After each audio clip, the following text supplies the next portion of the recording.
ladies and gentlemen, today I am with real estate royalty, Danny Han, also known as the Michael Jordan of Melbourne real estate. Is that right? No. No?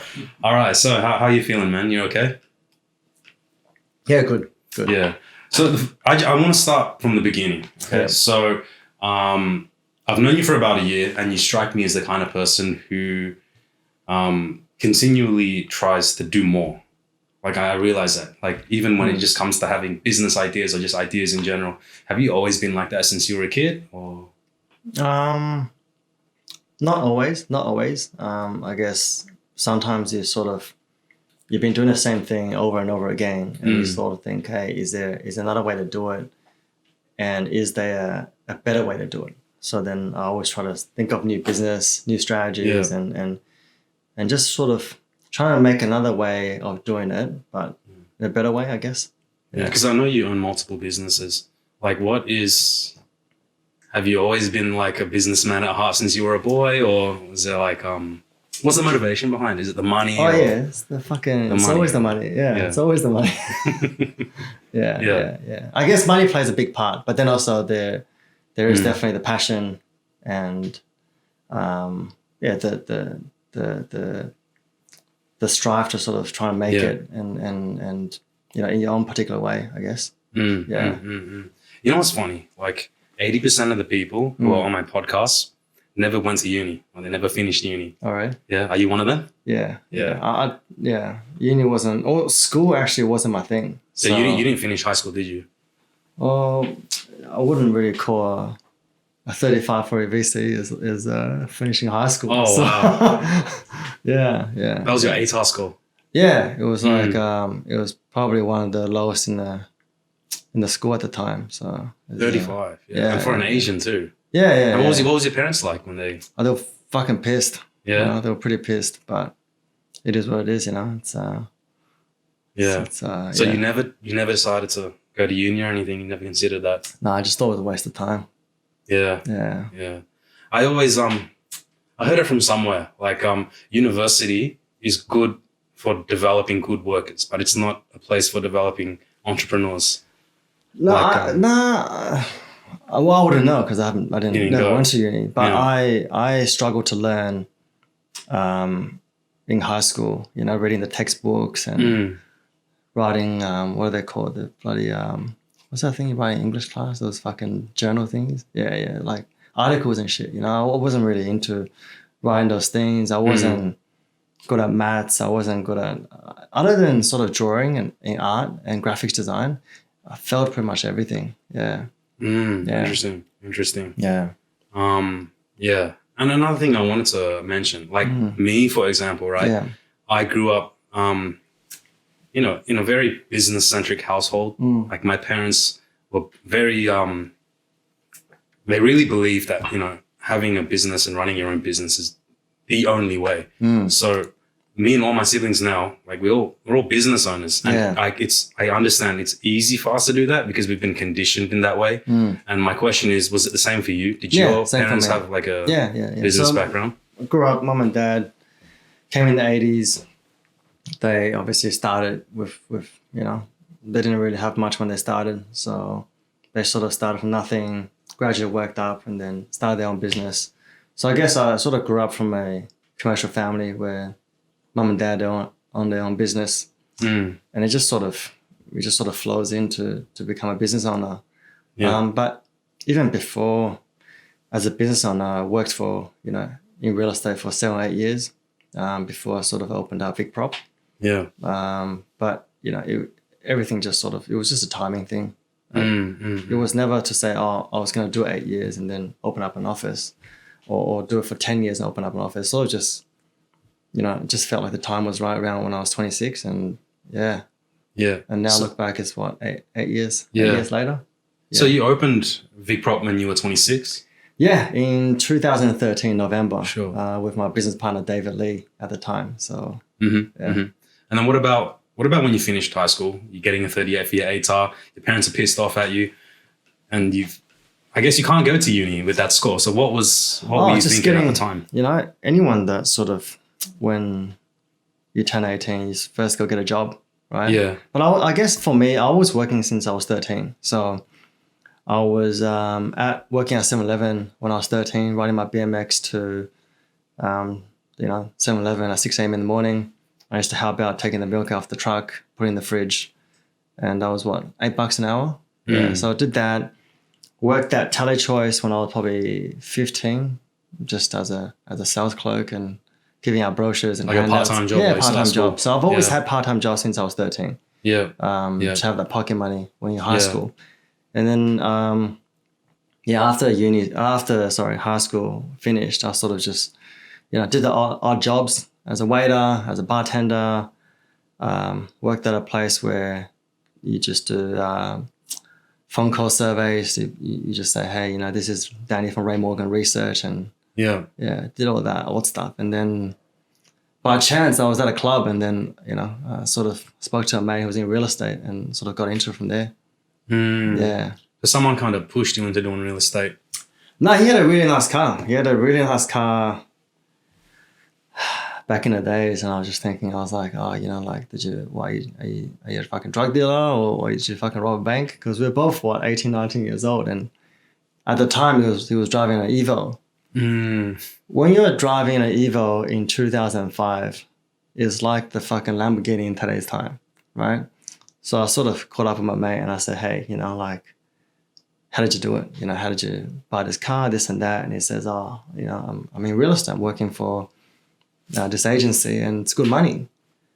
And it just sort of, next day I print out resumes, handed my resume to all these agencies, and a couple of weeks later, my first company that gave me a job was Ray White Bandura. Yeah. So that was my first job. Sure. And that's where you met Chris, right? Yeah. And that's actually my first mentor. Yeah. Yeah. So Chris is currently in Vic Prop, and he's the franchise director and the sales director. So Nice. Yeah. Nice. If you didn't end up doing real estate, what do you think you'd be doing? Fuck, I wouldn't know. Another business, maybe? I got fucking no idea. Broke? Probably won't be broke, but I guess I have no idea. I didn't think of it. Maybe a mechanic. I like Yeah. Working on cars and stuff. I don't think I'm good on the tools. Yeah. Yeah. Okay. So I guess when you started at real estate, Ray White Bandura, Yeah. what did you do? Like sales or property management? Sales. It was Sure. all throughout my career from the beginning of 10 plus years ago. It's always been sales focused. It hasn't been rentals or projects or development. That was later on after Vic Prop was opened. But before that, it's always been residential sales. Yeah, residential sales. And why do you think that you did well in real estate? Or why did you think like I should stay around in this job? It's working. Fucking the money was good. Yeah. It was good money. It was fun. It was enjoyable. It wasn't. I guess it's just rewarding. You sort of put in the hours, you put in the time, and I guess I really enjoyed dealing with people. Yeah. Getting to know them, and just guiding them through the journey of selling their home, whether it's an investment or their family home or deceased estate. So, Yeah. How old were you when you started? 18, 19? So this was right after BCE? Straight after VCE. Yeah. BCE. Okay, so that means you would have been doing that for about 7 years then, working for Ray White. Yeah. No, but I worked for obviously different agencies after Ray White. I was at Ray White for maybe 3 years. Oh, okay. Yeah. Okay, interesting. But it was all mainstream real estate agencies. Yeah. So after you found out that real estate was working for you and it was your thing and you were doing well, Yeah. where, what came to your mind in terms of, all right, now I'm going to open my own agency? Like, what was the motivation behind doing that? I guess, the same as most people, you sort of try to do things differently. You work for someone for 8 years and you think, well, it's a very good learning curve and they've taught me well. And then I just basically thought, originally I grew up in the East. So I've always wanted to do something in the East or in the CBD Central. My first job obviously was at the northern suburbs, but I always wanted to come back to the East and do something here. So I just sort of packed up and just left the northern suburbs and then just headed to the CBD. Sure. And then, and then just went to Doncaster and then now obviously a couple of other offices. And Yeah. the first VicProp office was in CBD. It was on CBD. Queen Street. Yeah. Yeah. Yeah. Okay, interesting. What was the biggest challenge in terms of saying, like, you know, okay, now I've got this secure job and I've got this agency, Yeah. and you know what, I'm just going to abandon that and I'm going to open VicProp, and this is going to be, you know, my own business from scratch. Yeah. What was the biggest challenge as a 25, 26-year-old? Biggest challenge I would say was no experience. Yeah. As a business owner. Yeah. Yeah. As a business owner, first business. So no experience. Didn't know how hard it was going to be, and you know, just sort of, and plus when we started, it wasn't like, you know, we joined a franchise office. It was everything was, there was no templates, there was no guidelines, there was no operation manual, there was no fucking a starter guide on this is A, B, C, D, and this is the process. You sort of just had to figure out yourself. Along the way, definitely made mistakes, but obviously learned from the mistakes and you know, and made better of the process. Yeah. Was there ever a moment where you were like, "Fuck, maybe I shouldn't have done this"? No. No. It was Really? yeah. No, there was never a time where I shouldn't have done this or like there was regret. I guess, you know, the industry itself is a, you know, it's an interesting industry. It's fun. But you definitely have your good times and bad times. But there was never a time where I thought, oh, you know, I'm going to give up. Or, nah. Like I'm in my early 30s. Like, you know, I still got like, 20, 30 years behind me. So, and if it's not going to be real estate, I don't know what else to do, actually, to be honest. Yeah. Did you have any side hustles at the time? Nah. It was just VicProp. It was just VicProp all the way. Side hustles, I wouldn't really call them side hustles. They're always related to VicProp somehow in a way. Yeah. Or to do with property. Did you invest in a lot of properties at the time as well? And you say your mid-20s? Probably about 7 or 8. Yeah. Yeah. And that was actually, you know, I had to sell them to raise money for VicProp. You know, that was... Sure. All of them? Not all of them. Probably 3 properties. Properties. And that sort of funded the first $1 million, I guess, to get everything started, the office, the fit out, the staff. You're going to hire staff. Then you've got equipment. $1 million goes quickly when you start your own business. Like it just, like it's gone. Why didn't you buy a franchise? Why did it have to be your own? It's fucking, I don't know. I was 26 years old. They weren't going to give me a franchise anyway. So I was like, fuck it. I'll just do it myself, you know? Yeah. I never really believed in those fucking franchises anyway. Why? I was just too mainstream. I just thought, you know, I'm in my mid-20s. If I'm going to test it out first, you know, if it doesn't work, then I'll just own a franchise. Okay. Yeah. Well, what was like the breakthrough moment for you? Is there a certain memory where you feel like, where you were satisfied and you thought, fuck, you know what, this is gonna work? Never satisfied, man. No, the hunger is always gonna be there. Like when you make a meal, you want to make 2 meal. If you want to make 2 meal, you're gonna make 4 meal. Yeah. And then when you're on 4 meal, you're gonna make 8 meal. So it just never stops. And I guess it's, you know, it's driven by family. It's driven by materialistic things. Yeah. Cars, watches, art, drinks. You know. Yeah. I guess, you know, sometimes it's like how can I describe it?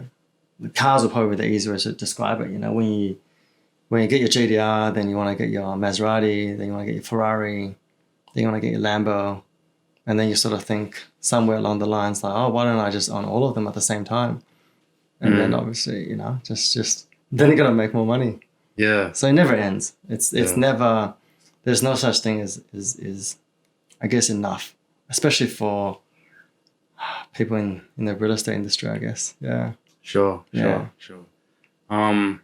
Is that like a driving factor for you, like cars and huge driving luxury factor. stuff? Huge driving factor. Yeah. I mean, like, you know, it's just there's always going to be another limited edition car. There's always going to be another bigger house. There's always going to be more artwork. There's always going to be more drinks. There's always going to be more watches. I mean, new things are going to come out, and you just sort of Stay up to date. collect them, enjoy them, and yeah, they just become a piece of memory. You sort of think back, oh, these are the things I worked for, a couple of years ago, and this is what I bought with the money I made. And it's in the morning, you sort of walk past a garage and you're like, hey, this is all right. This is fucking cool. Hey, this is cool.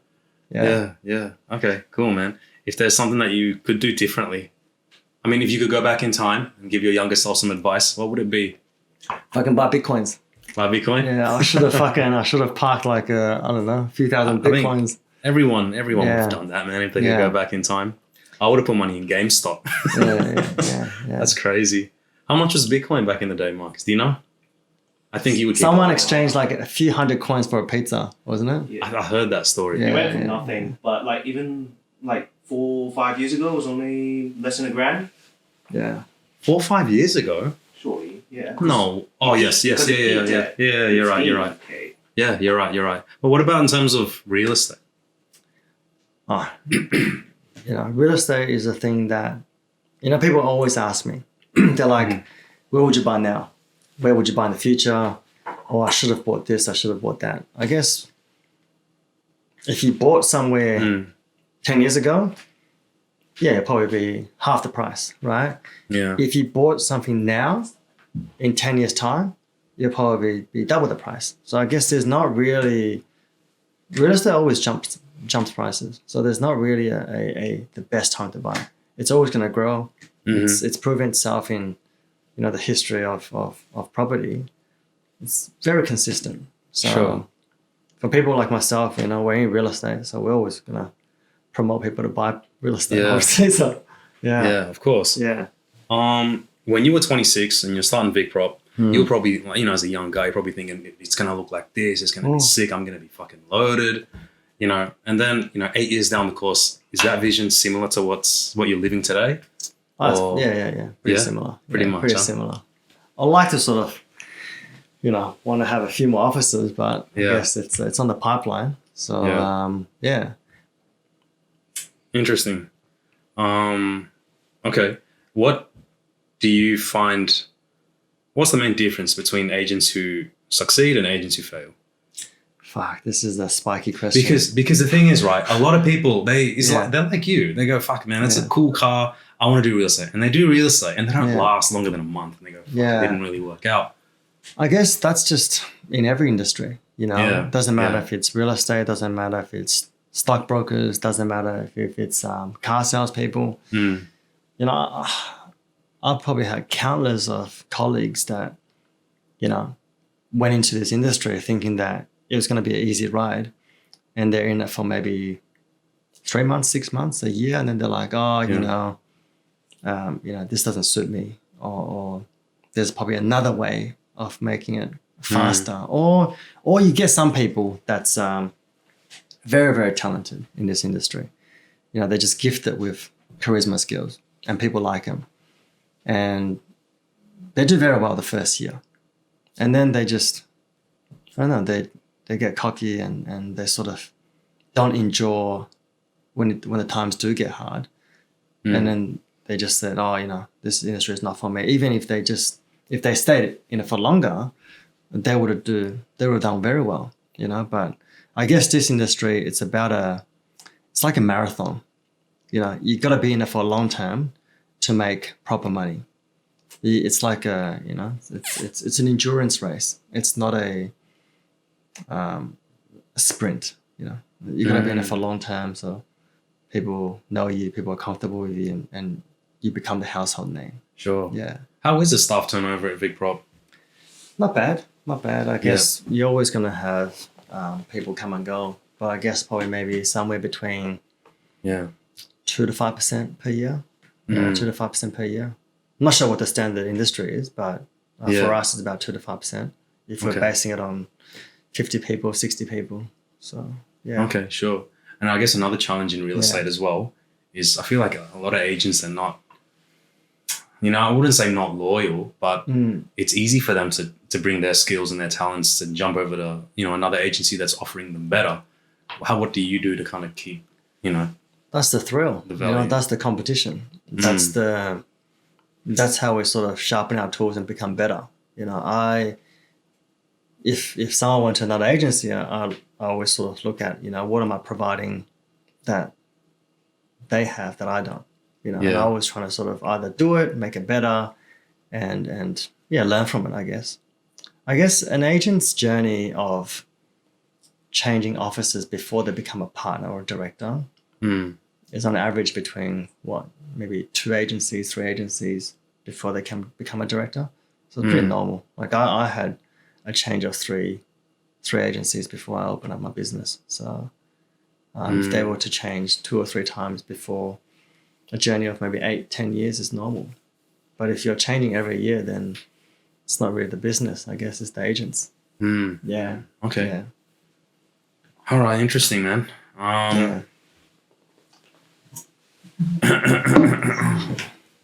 Sick. All right. So, why should an agent work for Vic Prop as opposed to any other agency? What is the sell it, Danny? Sell it. Oh, Yeah. fuck. Say I'm an agent, right? Why Yeah. why should I work for Vic Prop instead of say Ray White or Fletcher's or something? Oh, fuck. You wouldn't want to target people's names or other companies. Don't, you don't need to. Things that are different. So for me and for the business itself, I guess, we're a younger business. You know, I'm not in my 60s. Yeah. Or late 60s or 70s. You know, I've still got a lot of time on my hands. Another 30 years, 20 years. I'm always going to be on the forefront to make the business better. You know, I look at, you know, every time when I go into a new suburb and I open up an office, the number one thing I do is I walk past people's office and I see what the fit out's like or how much they've actually dumped into the business. And that's probably, it goes back to, you know, our mainstream industry. A lot of the agencies, you know, in Victoria, I guess, you have a very nice front, you know, the brand, the reception, the whatever it is, you know, the front image. And then you go to the back and it's like a fucking sweatshop, you know. You're looking at fucking, you know, it's I will always want our staff to have a really, really good environment. I guess other than your home that you live in, your second most important place you're going to spend the most amount of time is at an office, right? Yeah. Or your work environment. So why wouldn't you want to make it look nice? You know, why wouldn't you want your staff to enjoy some really nice things? You know, the mainstream offices in today's marketplace is the front's really nice and the back's awful, right? Sometimes you don't even want to be at the back to make phone calls because you're like in a dog box of 1 meter and your colleague's next to you, you got someone sitting behind you. You're trying to make a phone call and like you can hear someone else next to you. You have to go outside and make a phone call. I think the initial injection into the business is pretty important. You know, if my competitors were to dump 200 grand into an office, I'll dump $1 million, you know, because I want them to have The best. the best environment. Yeah. I guess it's like a Formula One race, you know. Yeah. You want them to have the best pit crew. You want them to have the fastest car. Yeah. You want them to have the best coach. You want them to have the pretty much the best of everything, right? So then that way, they don't really have too much of an excuse to not win the race because they are the driver of these vehicles, right? We just supply them with equipment, with training, with software, with the actual environment. And I guess for us, it's about giving them the tools and the vehicle they need to succeed. I don't really want to talk about what my competitors do and how they do is different because it'll be too targeting. But I guess it's really just about, you know, it's just for your first visit. If you visit our office and you go back to your own office, you'll just think twice. Yeah. Like, and honestly, that's what I like about Vic Prop is because if you look at real estate industry, but not just real estate industry, but business operators above the age of 45, 50, they don't give a shit about image. They don't give a shit about marketing, like to the extent that you would, you know what I mean? And I feel like that's such it really is like an old school way of thinking. They don't think of they don't think of like the image, you know. It's just I got a service and that's what I'm selling, and that's. But it's that's more where it about ends. like for me, my clients aren't the sellers, aren't the buyers. My clients are actually my agents, my property managers, my admin, my reception, my staff, my pretty much everyone in the business. They are my clients. Yeah. If they're comfortable, then they will do the exceptional. You know, they will do the above and beyond, because the environment's great, the training's great, and you give them all the stuff that they need. Yeah. Is that why they call you the Michael Jordan of real estate? No, it's not fucking Michael Jordan. Yeah. Yeah. All right. Where'd you get the name Vic Prop from? Who came up with that? Was that you? I was at a bar with David. Yeah. I think it was like Eve nightclub or something, and we were just hammered. You know, we were drunk, and we're like, oh, fuck, we're in Victoria, we're doing property. Fuck, we just call it just Vic Prop. You know, Victorian property. Yeah, that's just that's where it came from. Yeah. Yeah. If it wasn't Vic Prop, well, what name would you give it? Oh, I didn't think about option 2. What do you think about it now? Think about it now. Did Vicky real estate? No, I wouldn't know. Yeah. Oh, yeah. Fair enough. So Vic Prop is about, like you said, 8 years old now this year in 2021. Yeah, 8 years old. It's 7.5. I think it will become 8 in November this year. How did you grow it so fast? Because you've got like what, 4 or 5 offices now? Yeah. You got a lot of had a good team. Yeah. Was lucky. You know, the team, the officers, the other partners, the directors, they play a huge role in the growth. It's not just me. It's not, you know. If you look at VicProp, and if you have a look at whether it's the website or the realestate.com or any ads, it's never about me. You can't even find my phone number on any of the website, because it's all about our agents. It's all about the directors, and it's about everyone else. It's not about me. You know, Sure. I'm on there. It just says founder. You know, there's nothing for sale. I don't have anything for rent. I don't have anything. Maybe I got 2 properties that sold, but I'm not actually involved in the day-to-day selling. Like, I'll never compete with my agents. I just, you know, I'm in the business to develop the business. I'm in the business to make our agents better. I'm in the business to make sure our agents get 4 listings, 5 listings, 6 listings per month. I'm not in there to compete with them. Like, my role in the business is just to grow the business, manage the business, and how to make the business better, and how to train the staff, and you know, help the directors from the other offices. How do they become better? You know, that's actually my role of the business. It's never about. The day VicProp opened, I haven't sold a property. I haven't been to a market appraisal or gone and list a home or any of that. Yeah. So you stopped doing all the selling once VicProp started. Yep. Yeah. Yeah. So as soon as VicProp started, I said to myself, hey, you know, I'm not going to be at the front line. You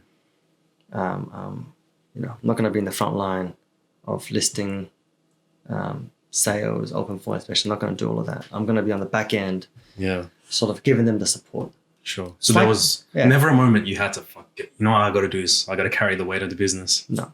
Yeah. It's not really carrying the weight of the business. Most directors are at the front line because they're trying to get more market share. They're trying to list more properties, and they're good at it. Yeah, they're good at it. Yeah. You know, there's nothing wrong with it, and they'll probably make more money that way. For me, my goal is it's a different strategy. You know, my goal is to grow the business, and let them make the commissions. Let them, you know, have the market share, the ratings, the reviews. I'm at the back end. I'm that guy with the fucking microphone at the back. You know, just to make sure that, you know. Yeah. They're winning, you know. Yeah. So what does your day-to-day look like then? Fucking busy, you know. Just meetings after meetings after meetings. Sure. If it's not meeting new potential staff, it's meeting new potential directors, it's meeting creatives, Yeah. It's meeting, meeting different people. I Sure. guess. So I know VicProp is in a stage where you really are trying to expand the business by, opening more offices. What do you look for when you're looking for a director? So your current directors at Hawthorne and Point Cook, how do you know that? Yeah, I want People this that guy? have been in the industry between 6 to 10 years, Mhm. they have a GCI of 400 to 600 grand, preferably two of them, and they know that area well. Doesn't matter if it's Kew, doesn't matter if it's Doncaster, doesn't matter if it's Fentra Gully or any suburbs. Is if they know the area, they're passionate about the area, and they're ready for the next step. You know, a lot of the senior sales agents, the sales managers, and they're probably having to think that do I want to buy shares into the existing company, or do I want to start my own and partner up with a brand like ours? Yeah. Yeah. Interesting, man. So which brings me to my next question. Yeah. Now I think you've already achieved such a level of success within the business. I think you've done pretty well for yourself as well. What do you do to keep yourself, motivated? How do you keep going? What's the next goal? Is it 2 Lamborghinis? Is it? Well, now it's my son's 2 years old. I guess priorities have changed. Previously, it was just me and the materialistic things I have. Now it's about family. But now it's also about expanding the network, expanding the business, and making sure that all of our individual offices make good money. And that is sometimes a challenge because a lot of them, like you said, you're a great salesperson, but to run an office, it's a different set of responsibility. Of course. Goals, I think, from now on, I'll probably, it doesn't matter if it's this year or next year, I'd like to start a charity foundation to sort of start giving back a bit, like fucking... It's good for your PR too, man. Yeah. But other than that, it's just, how many cars can you have? Yeah. Like 10, 20, 30? There'll be a time where you think, fuck, it's like it might be enough, or look at things in a different perspective. So I guess I think I'm at a crossroad at the moment of what my next goal is at the moment. You haven't, not really sure yet, 100%? I do want to do more things that's, I think, promoting the business more and I guess, maybe look at things from a different perspective. Yeah. Okay. You can only get so far with materialistic things. Sure. Yeah. And when did you start your obsession with cars anyway? Oh, since I was a kid. Yeah. I guess every car dude, you start when you're young, like, these are cool cars, and you just, and one day you'll think, it would be awesome to own one, and once you get one, you want two, want four, and four, you get to 8, and next thing you know, you got 11 cars. So yeah. Nice. And that actually, I'm actually curious, man. Why is 11 like your lucky number? 11. Why is it my lucky number? So every time when I look at my phone. It doesn't matter if it's afternoon or night. It's always 11:11. And sometimes when I, get a really good deal done, for example, it's like 11 a.m. or 11 p.m. And sometimes when good things happen to me, it just happened to be on the 11th date of that month. And I guess that number just sort of followed me through from high school to early work life to business. So I just thought, fuck, it's my lucky number. People have, most times people have 8 or fucking 9 or like, nothing wrong with those numbers, right? But mine's number 11. So yeah. Okay. Yeah. Do you have any relatives that were in real estate or? No, I'm the first one. You're the first. First one. Yeah. First one. And how did your parents feel when you first started real estate? At the start, they weren't 100% supportive because, growing up from an Asian family. They want you to be a doctor or? I want me to be a lawyer, a doctor, where the fuck they want me to be, and I sort of just, it wasn't for me. I guess it wasn't for me. They, I guess growing up was obviously a bit of a culture difference as well. Like I was born in China, came in when I was 6 or 7, had to learn a new language. English wasn't my first language. How old are you when you moved here? 6, 7 Okay, years old. Yeah, sure. yeah. So back then there weren't that many Chinese kids at schools. It were probably like 4 or 5. You go sort of stage where, you're sort of getting bullied a bit, and then you sort of stand back up and you sort of bully back. Yeah. But I guess it's more so, you sort of choose your own road where you want to head. As much as parents can give you directions and give you guidelines, but I guess it's, we're in a free country. You choose your own direction where you want to go. At the start, they weren't 100% supportive because most people at uni for the next 3-4 years after 18, and I went straight into work. Yeah. So it was they weren't really supportive. They became supportive maybe on the 10th year. So after Vic Prop was maybe 2 years old, when all of our family and friends was talking about, your son's doing great, and he's good for the community, and maybe he didn't go to uni, but he's doing very well in life. And I think that's the turning point. Yeah. For them to sort of accept that I'm in real estate. Yeah. But I guess for me, it was more to sort of prove to mum and dad and the family that, yes, I sort of disappointed them with fucking up uni, I was fucking up high school, but it's to prove to them, hey, I still did well in life. And I think as a parent, like now that I'm a parent, I sort of think, well, I would like to give my son everything I have and help him to get to his, goal, what he wants to achieve in life. But it doesn't need to be uni, doesn't need to be a fucking law degree, or doctorate degree or whatever it is, right? Just follow his heart. If you want to become a fucking rapper, I think I'll be pretty fucking happy with a rapper. That's why his name is Lloyd. Wow. Lloyd Banks, Yeah. Interesting. What if he wanted to be like a cleaner, 9-to-5 cleaner? He can own his cleaning business. Cleaning business actually make a lot of money. Yeah. Yeah. It's actually probably on my to-do list to do my next business. Cleaning is a very good business. Sure. Yeah.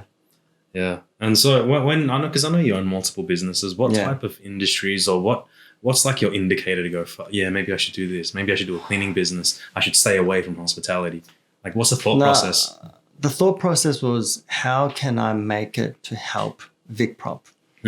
So whether it's media, whether it's construction, whether it's development, whether it's commercial fit out, all those things that relate to property, I will always try to sort of get my foot in the door and try to have a go at that business as a hobby and as an interest. But, like I said, 90% of the focus of my time and energy, it's always still at VicProp. VicProp. Yeah. Okay. Interesting. Yeah. Like, if you ask me, Danny, like, I don't care about being the most rich or have the nicest stuff. For me, I care. All I want is I want to be remembered for being legit. And like everything that I say, I backed it up. You don't have to like me, but if I said something, I ended up doing it. Yeah. What is it for you? Insane. Yeah. So whether if I lose money or I make money, if I say I was going to do something, I'll do it. You know? And I love the thrill of competition in this industry. If there was no competition, it wouldn't motivate me. It wouldn't push me. Being the underdog, it was actually fortunate. It gave me a chance to sort of catch up to the person I want to be, or stay close, or just be a competitor. It's like an athlete. You want to compete with your competitors, so then you stay at the edge. You're constantly thinking about new ways to beat them. You're constantly trying to think of new ways to become better. If the industry or any industry have no competition, then that industry will probably have no chance to grow because it's just you. And it goes for cars, it goes for retail, it goes for hospitality, any industry. It needs to have competition for the new spark to happen. Sure. Yeah. Sure. Yeah. Yeah. And that's one thing that I like about Vic Prop, you know. I think you guys always have that underdog mentality. Yeah. You know, you're the young guys, you know, less than 10 years old, like a bunch of Chinese guys, you know, and then you got like Ray Whites and you got like the Harcourts, the big boys. Yeah. Kind of always pushes you to innovate more, which I feel like in the real estate industry is just something that's lacking. I think if I see, like what I notice is if one agency is doing something really well, the other agencies will go, oh, that's cool. You know, maybe I should copy that, or I should poach the agent, or I should poach the supplier or whoever. Yeah. I think it's real estate is another industry that I feel like can benefit from, you know, just innovation, experience, trying something new. Oh, like innovate, you know, don't replicate. I hate when I fucking make something or you know, I create something that's new and some motherfucker just fucking copies me. Yeah. You know, and it's just fucking annoying. Mm-hmm. You know, a good friend of mine, Marty. Yeah. He tries to change the game and make things cool. And these fucking just people just copy us, you know. It's just fucking annoying. Because it's free. Yeah, it's free and you know, I get it. But it's annoying. It's annoying, but you know what? That's the industry. That's every industry. It is how it is. They can copy you, but they can't execute it like you, right? That's why he's got to keep, you know, outperform yourself. And you also need the funding to execute some of the stuff. Yeah, true. That's true. Otherwise, it just looks, you know, like a bootleg version. Yeah. So I think just from your Instagram presence, Danny, it's very revolved around cars and luxury goods. What do you feel like is the most misunderstood thing about you? Misunderstood? Yeah. Fuck, I wouldn't know. You wouldn't know? I think they were understood if they're looking at all that kind of stuff. Misunderstood. Yeah. Fuck, I don't know what there is to misunderstood about cars, you know? Yeah. It's a fucking V8 or it's a V10. Fuck, you know? If you don't know it, like go on car sale or something. I'm not sure. I mean, what's misunderstood about your personality? People think, Danny's this arrogant prick. He's, you know, or he's a show off. He's greedy, or show off, greedy. How can I say? Arrogant, whatever it is. You know, people that inspire me are like the Floyd Mayweather. Yeah. The Conor McGregor. You know, maybe Pablo Escobar. I'm not sure. Not the right way. But I guess, you know, those are the people that motivate me. Yeah. So I guess at one point in life, you know, a couple of friends said, hey, you know, Danny, why don't you try to be more humble and more down to earth and all that kind of stuff. Yeah. And I have people told you that? Oh, yeah. People said that to you? Yeah. Good friends of mine. Good friends of mine. Yeah. And at one point I did try to be more low profile and it got to you. Laid back, and I'm like, you know what, maybe it's me and I need to change my personality. I did it for 6 months and I was like, you know what, fuck, this is really hard to try to be someone that I'm not. And then I just looked at just different people in the world that are successful. The reason why people are different and they're successful in different ways is because they're different. Like, why be someone that's very low profile and successful when you can be Floyd and be showy and successful at the same time, or Connor, right? Yeah. It's the people like you because there are individuals in the world that have similar personalities. Mm-hmm. Like, so then I did that for 6 months of trying to be someone different. I'm like, you know what, fuck it. You know, I'm just going to be who I am. Enjoy my life, enjoy my rewards and be the person I am. And if I inspire a lot of people, so be it. And, you know, just like any Instagram or any person, you're always going to inspire a group of people and you're always going to not inspire a group of people, but who gives a fuck? You know, it's fucking, you live your own life, you know? True. Why try to live the life of someone else? Mm-hmm. You know? Like, do you ever see a sad guy driving a fucking Ferrari or Lamborghini? No, they're always going to be happy, right? Mm-hmm. So, you know what? I'm just going to be that guy. You know, fuck what everyone else thinks. I live my life.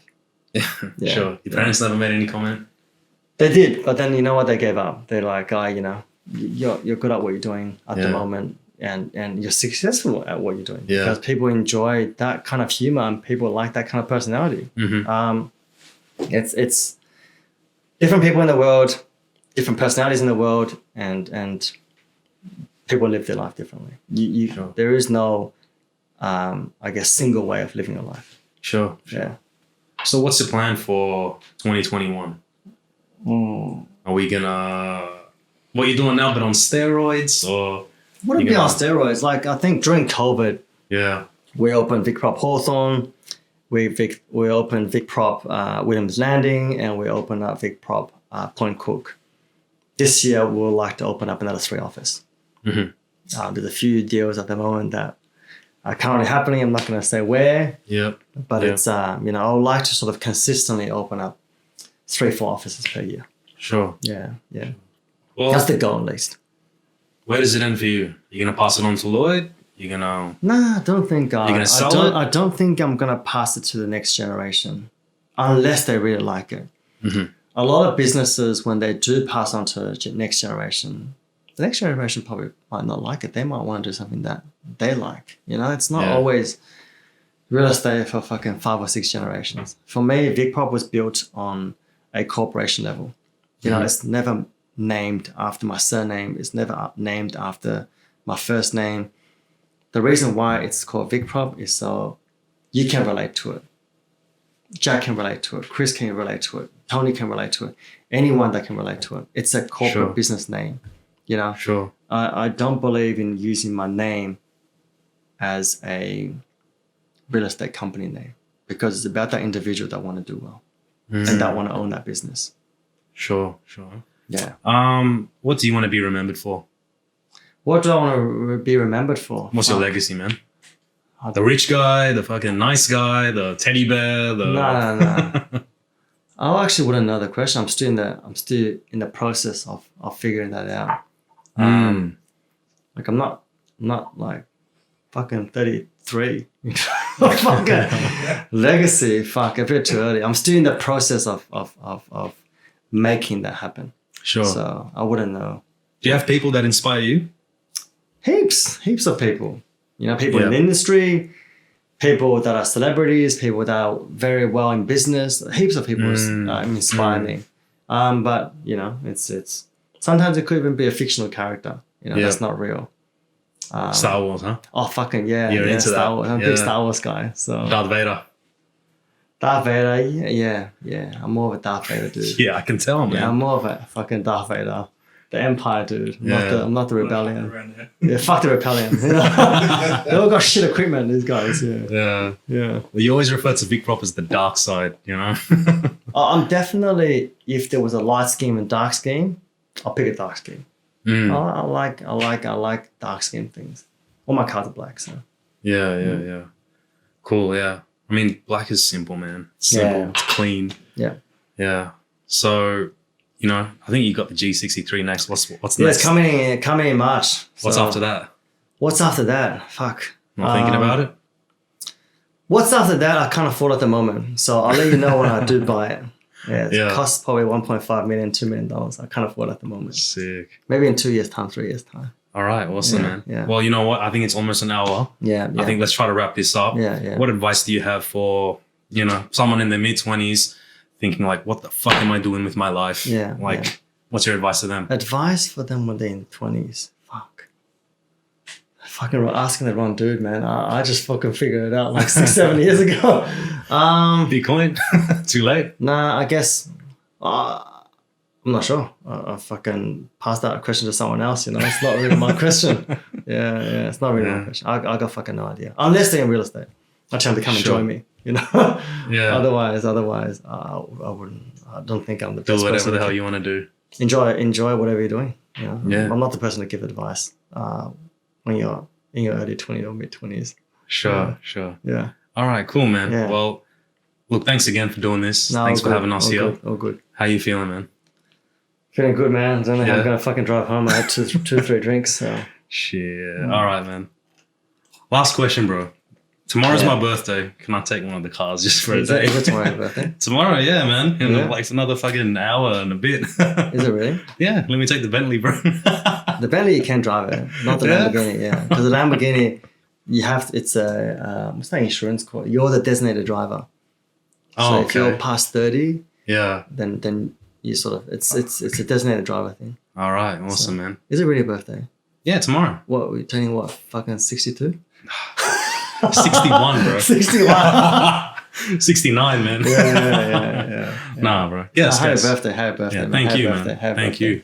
Yeah. Thank you. Thanks for doing this again. Yeah, I'll finish my Alright. drink, so Fuck I'm not gonna have over, another man. one. Yeah, me too. Yeah. All right. All right. That's a wrap. Thanks That's so a much, wrap, guys. Done. Bye.